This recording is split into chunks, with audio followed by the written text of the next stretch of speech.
Assalamualaikum warahmatullahi wabarakatuh. Selamat pagi anak-anak. Bagaimana kabarnya hari ini?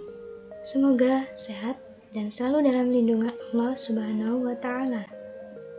Kembali lagi bersama saya pada pertemuan online kali ini pada mata pelajaran fikih kelas 11 semester 1. Sebelum pembelajaran dimulai, mari kita buka pembelajaran dengan bacaan basmalah bersama. Bismillahirrahmanirrahim. Setelah liburan panjang, marilah kita tingkatkan kembali semangat belajar agar dalam kegiatan belajar mengajar dapat berjalan dengan lancar dan menyenangkan. Oke, baiklah, mari kita mulai pembahasan pada pertemuan kali ini. Pada pertemuan kali ini, kita akan membahas tentang bab 1, yaitu tentang jinayat dan hikmahnya.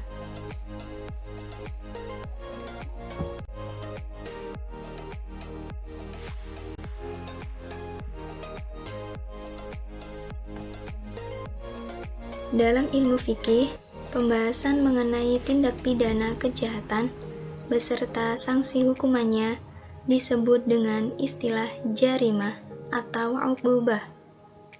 Jarimah dibagi menjadi dua, yaitu jinayah dan hudud.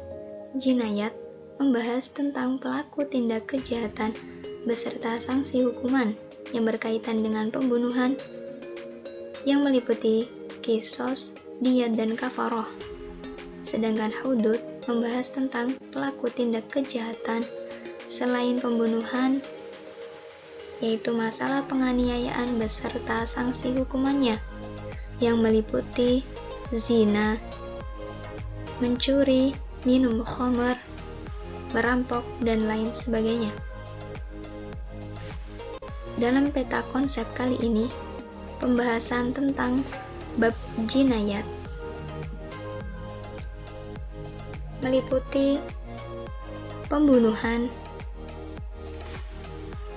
tentang pengertian pembunuhan itu sendiri, macam-macam pembunuhan, dasar dilarangnya pembunuhan, dan hikmahnya. Kemudian membahas tentang diyat, kisos, dan kafarat.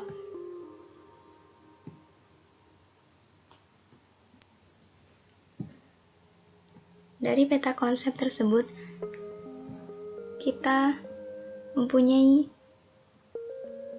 5 kata kunci, yaitu jinayat, pembunuhan, diyat, kisos, dan kafarat. Nah, apakah pengertian dari jinayat itu? Jinayat adalah pembahasan mengenai tindak kejahatan atau tindak pidana, pembunuhan, dan penganiayaan. Adapun sanksi hukumnya berupa kisos, diyat, dan kafaroh yang akan dibahas pada pertemuan selanjutnya. 1. Pembunuhan. A. Pengertian pembunuhan. Pengertian pembunuhan sebagai berikut. Pembunuhan secara bahasa yaitu menghilangkan nyawa seseorang. Saya ulangi, pembunuhan secara bahasa yaitu menghilangkan nyawa seseorang. Sedangkan secara istilah, pembunuhan adalah perbuatan manusia yang mengakibatkan hilangnya nyawa seseorang, baik dengan sengaja maupun tidak sengaja, baik dengan alat yang mematikan ataupun dengan alat yang tidak mematikan. Dengan alat yang mematikan, misalkan dengan senjata tajam seperti pisau, pedang, pistol, ataupun dengan racun. Sedangkan alat yang tidak mematikan seperti alat-alat yang tidak mungkin dapat mematikan. Contohnya banyaklah, seperti penghapus, air, pulpen, debu, dan lain sebagainya. Yang B, macam-macam pembunuhan. 1. Pembunuhan sengaja. Pembunuhan itu dibagi menjadi 3. Yang pertama, pembunuhan sengaja. Yang kedua, pembunuhan seperti sengaja. Dan yang ketiga, pembunuhan tersalah. Sekarang kita bahas pembunuhan yang sengaja terlebih dahulu. Pembunuhan sengaja yaitu pembunuhan yang telah direncanakan dengan menggunakan alat yang mematikan, baik yang melukai atau memberatkan, atau mustaqbal. Dikatakan pembunuhan sengaja apabila ada niat dari pelaku sebelumnya dengan menggunakan alat atau senjata yang mematikan. Si pembunuh tersebut adalah orang yang mukallaf, yaitu orang yang sudah baligh dan berakal. Kemudian korbannya yaitu orang yang baik atau orang yang haram untuk dibunuh. Yang kedua, pembunuhan seperti sengaja. Pembunuhan seperti sengaja adalah pembunuhan yang dilakukan seseorang tanpa niat membunuh dan menggunakan alat yang biasanya tidak mematikan, namun menyebabkan hilangnya nyawa seseorang. Nah, kita ambil contoh, misalkan kalian sedang bercanda bersama teman kalian tanpa disengaja ya, karena saking bersemangatnya, saking bahagianya mungkin, kalian saling melempar penghapus misalkan. Nah, bahwa kita ketahui bersama, penghapus adalah alat yang tidak dapat mematikan. Namun, atas izin Allah, penghapus itu terlempar mengenai kepala teman kalian hingga membuat teman kalian menjadi meninggal dunia. Nah, kejadian tersebut karena dilakukan tidak sengaja dan menggunakan alat yang tidak mematikan, maka disebut dengan pembunuhan seperti sengaja.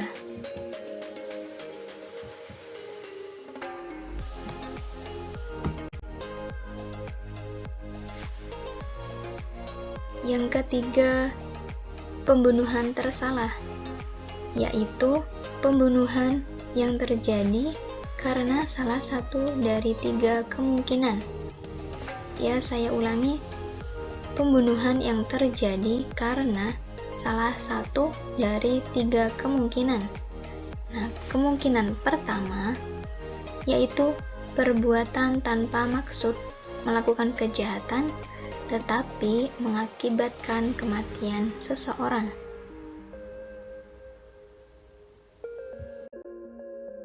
Kemungkinan yang kedua yaitu perbuatan yang mempunyai niat membunuh, namun ternyata orang tersebut tidak boleh dibunuh. Kemungkinan yang ketiga, perbuatan yang pelakunya tidak bermaksud jahat, tetapi akibat kelalaiannya dapat menyebabkan kematian seseorang. Contoh pada kemungkinan ketiga ini, misalkan kita sedang mengendarai kendaraan bermotor. Posisinya kita sedang membonceng teman kita. Nah, di jalan yang sangat ramai, kita juga terlalu bersemangat dalam mengendarai motor hingga terlalu cepat dan ngebut, dan akhirnya terjadilah kecelakaan. Pada kecelakaan tersebut memakan korban, yaitu teman kita sendiri yang kita bonceng tadi ternyata meninggal dunia. Nah, kejadian meninggal dunia teman kita itu tadi karena akibat kelalaian kita. Nah, ini termasuk dari kejadian pembunuhan tersalah. C. Dasar hukum larangan membunuh.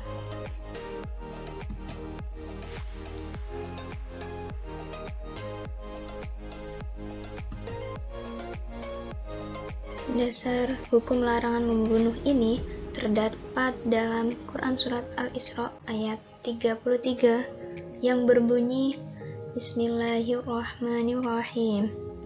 Wala taqtulun nafsallati haramallahu illa bilhaq. Artinya, dan janganlah kamu membunuh jiwa yang diharamkan Allah, melainkan dengan suatu alasan yang benar. Quran Surah ayat Al-Isra ayat 33.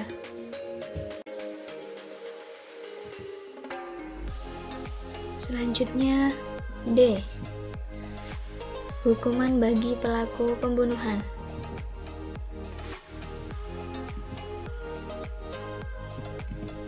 Hukuman bagi pelaku pembunuhan sengaja adalah qisos, yaitu pelaku harus diberikan sanksi yang berat.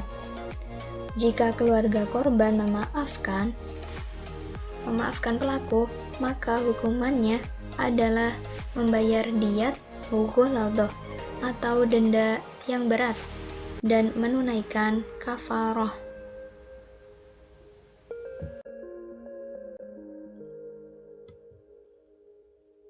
Hukuman pembunuhan seperti sengaja, yaitu hukumannya tidak diqisos. Ia dihukum dengan membayar diyat mughalladah atau denda yang berat yang diambilkan dari harta keluarganya dan dapat dibayarkan secara bertahap selama 3 tahun kepada keluarga korban, setiap tahunnya sepertiga.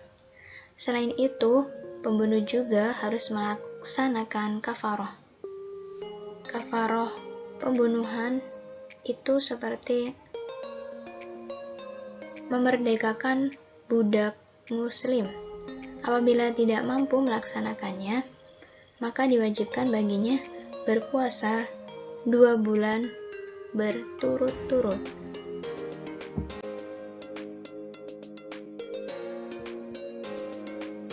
Hukuman bagi pembunuhan tersalah, yaitu membayar diyat mukhafafah atau denda ringan.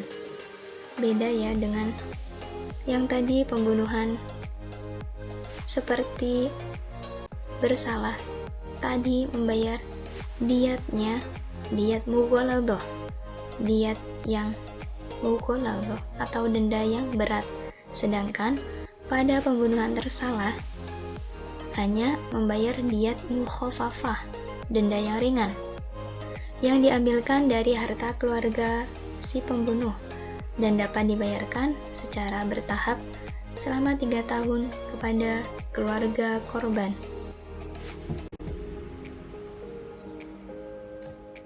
Semua peristiwa atau kejadian pasti ada hikmahnya. Adapun begitu pula seperti hikmah dilarangnya pembunuhan. Adapun hikmah dilarangnya pembunuhan antara lain, yang pertama, memberi pelajaran kepada masyarakat agar tidak melakukan perbuatan keji. Yang kedua, manusia yang satu dengan yang lain saling menempatkan kedudukan yang tinggi, baik di dalam hukum manusia maupun di hadapan Allah Subhanahu wa Ta'ala. Yang ketiga, menyelamatkan jiwa manusia.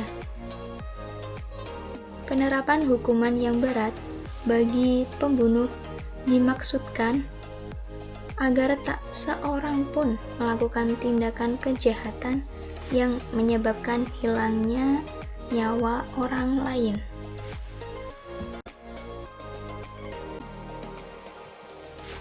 Pada slide terakhir ini terdapat kamus istilah. Kamus istilah ini bertujuan untuk memberikan pengertian atau memberikan pemahaman dari kata-kata yang sulit dimengerti.